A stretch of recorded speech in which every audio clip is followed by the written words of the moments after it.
This is a HeadGum podcast. Checking Allstate first could save you hundreds on car insurance. Not checking that you've got some bait before going fishing? Man overboard. I wanted to impress my family with my fishing skills, but now I've got to confess that I'm woefully unprepared. Yeah, checking first is handsome. So check Allstate first for an auto quote. It could save you hundreds. You're in good hands with Allstate. Potential savings vary, subject to terms, conditions, and availability. Allstate North American Insurance Company and Affiliates, Northbrook, Illinois. Handsome,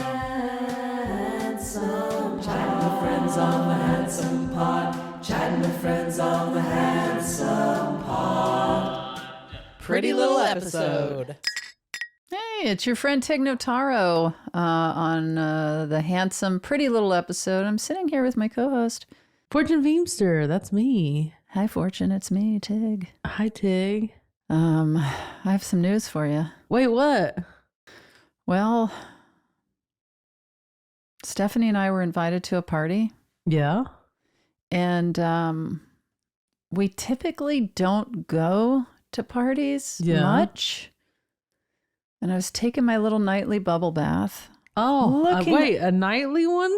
Yeah. Do you do one every night? I do. Oh, I love this for you. I love you. And so I was just looking and feeling so adorable and clean and like, the end of the day, clean myself up, get into the clean sheets. And Stephanie came in and sat on the little stool by the bath and said, I feel like we should go to the party tonight. And that same night? Yeah, we had already decided we were not.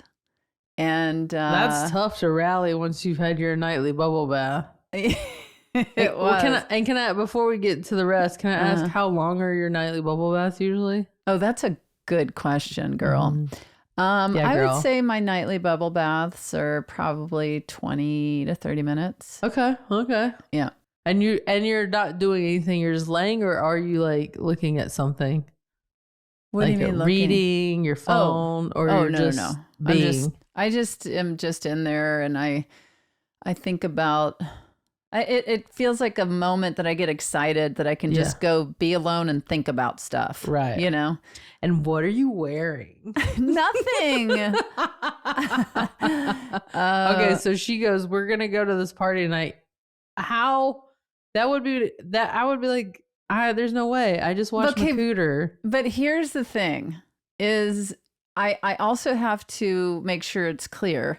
We shut down real early at our house, so it's not like this was like 5 p.m. No, I mean it was probably like 6:30, something like that. But even still, like by that point, we've finished dinner. Max and Finn are like watching an episode of something, and then they're gonna go take their bath and brush their teeth. Yeah, but it's still I'm usually in bed by like 9. Okay, and so I'm inching up a little bit on bedtime, and she just was like, I think we should go and see some people, do some socializing. And I was like,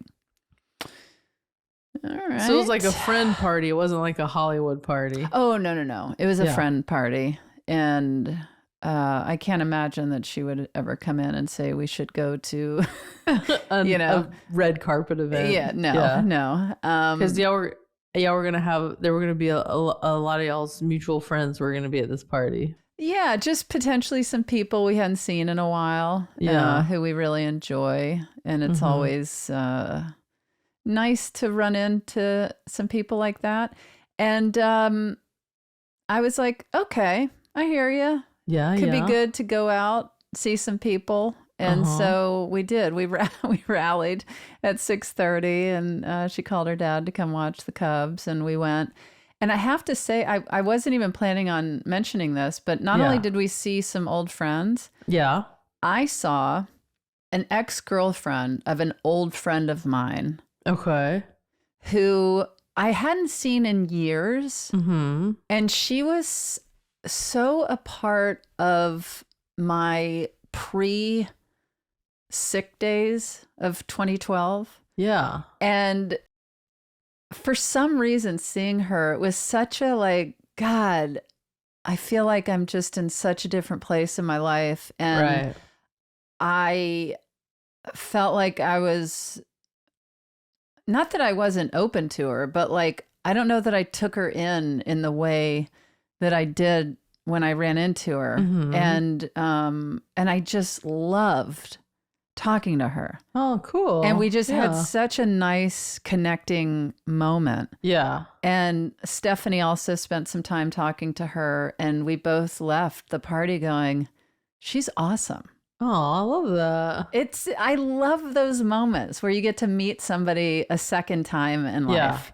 And And is she settled down? Is she with someone single? yeah, yes. As she is with somebody who is so adorable. He's Aw. so sweet. Like, his face is just the cutest little sweetest face, and his vibe is so good, and they're locked in. And I was just so happy for her. Yeah. And she was just talking about how she's just really feeling like she's hit her stride in life, and Yeah. feeling successful with work and love and life. Aw. And I was just like, man, I'm genuinely psyched for you. Yeah.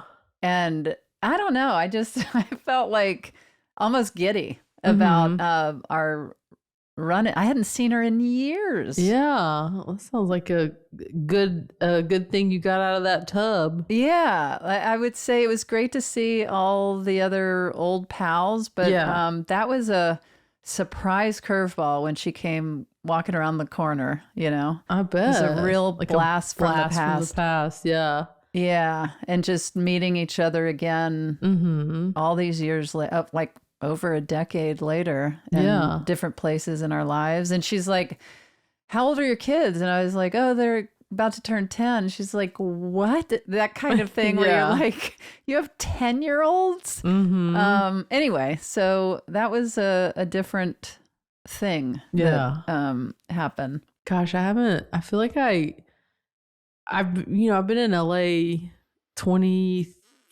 coming on. Oh, actually today's May 1st. So in like 2 weeks, it will be my 24th anniversary of moving to Los Angeles. That seems impossible.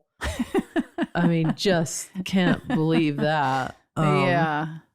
And I've been through many different iterations of LA. Sure. Where it's like my early 20s, I had no friends. Meetups. Yeah, my mid to late 20s, I was so insanely social. Early 30s, finally like hit my dating stride. The last 10 years, I was married. Yeah. And then now I feel like so many friends have like moved or are settled down in a way that's like kids and or you know, when lesbians get married, you just don't see them as much anymore. Yeah. And so I don't like, I still love LA, and I think I can see a world in which I spend time here and maybe spend time in the South or something. But it just is a different place for me now, where I don't even know, my friends are just scattered all over the place. Yeah, that really happened after the pandemic too. Just people skedaddling. Yeah. But then when you have those, like occasionally, like one of my groundlings friends or something will have a party and you'll see all these old friends, and just you think of your life when y'all all hung out all the time, like how different it was. Those are always cool moments. Yeah, it's wild. Yeah. And then you have this like unspoken like familiarity where you just sort of like get right to it. For sure. Yeah. Well, that's cool. Yeah. I think this year I've been in LA 30 years. Dang, yeah. And it is wild when I think about all the different places I've lived and people I've known, people I've dated, old roommates, and just what a tiny blip that was. Yeah. And I never would have imagined that I would have lived in Los Angeles, first of all. Second of all, for 30 years. Yeah. Because, you know, when you're younger, certain groups of people or exes feel like so massive in your life. And then you look back and you're like, that was a year and a half of my life.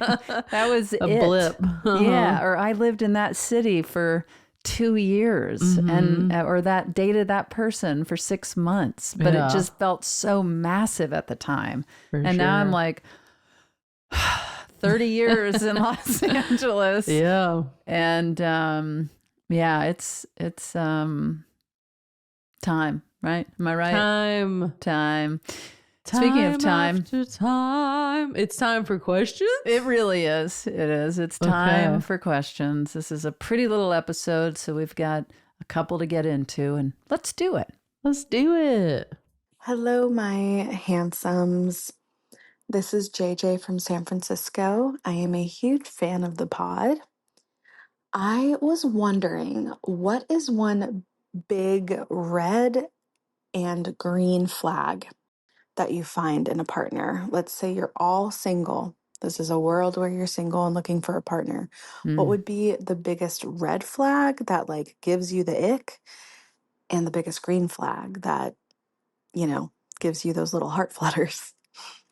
That's a good question. No one's ever asked us that. I don't think. Yeah, JJ, thank like you. that. Checking Allstate first could save you hundreds on car insurance.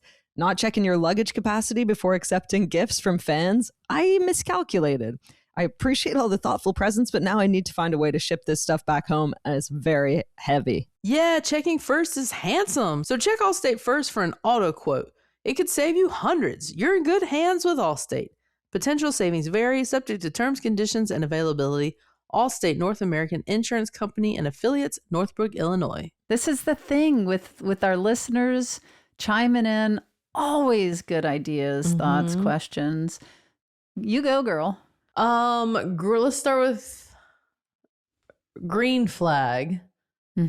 I always have a soft spot in my heart for someone who loves old people. Yeah.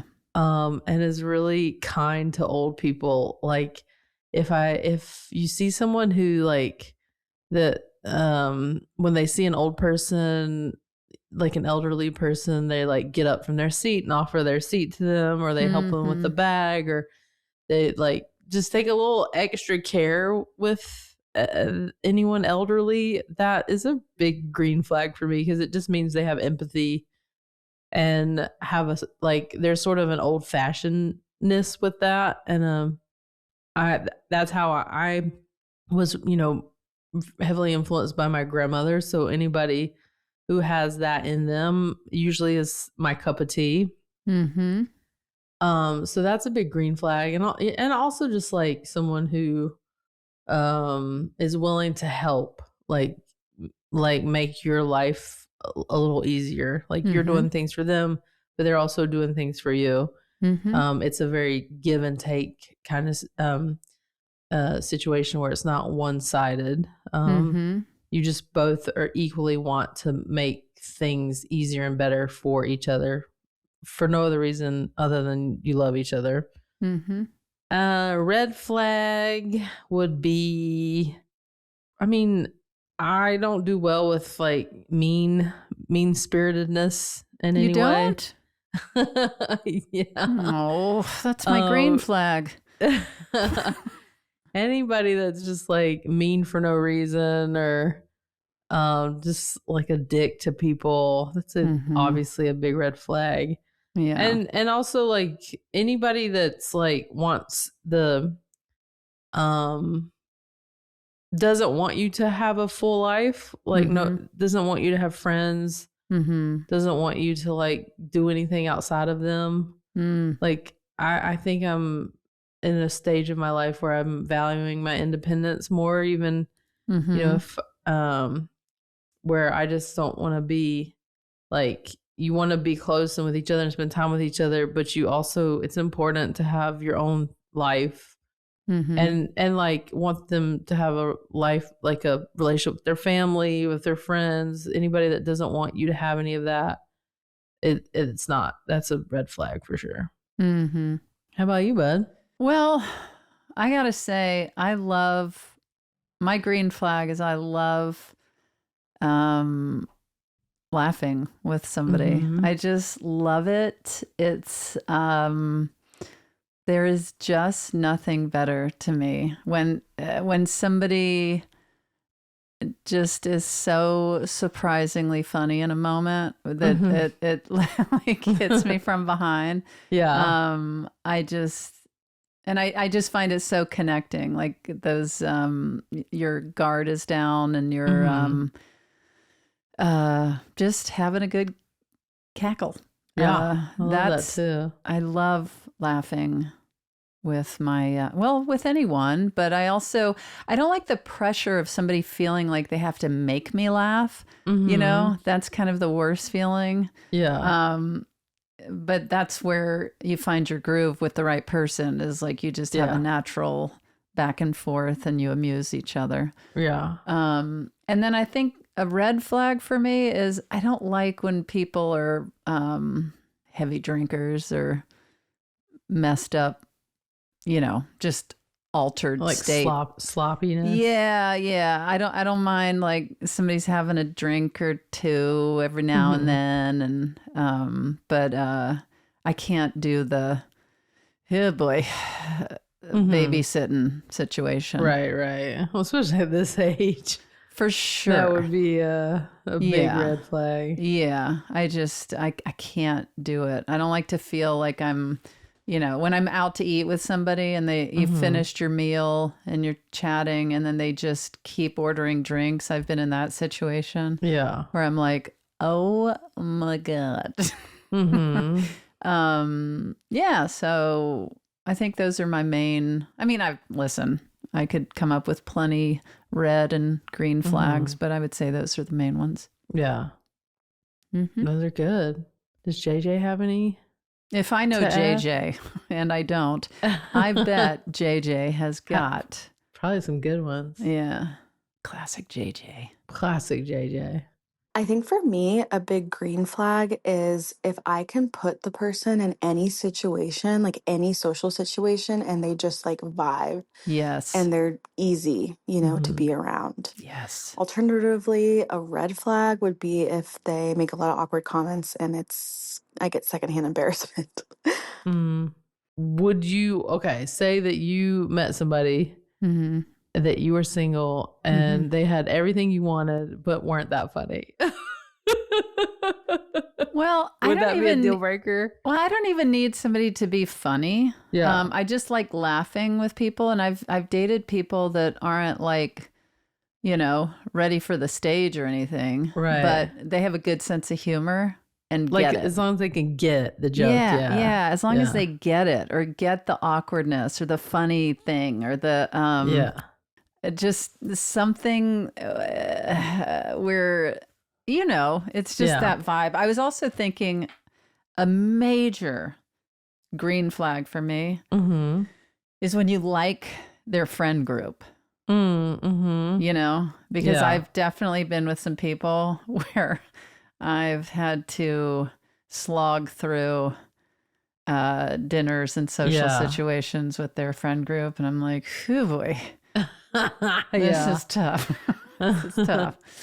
Yeah, it's nice when it's just easy, all in that social setting, like for sure, with their friends, and also like JJ said, when they're like in your environment too, and you don't have to worry about them, they're at ease, and that is the best.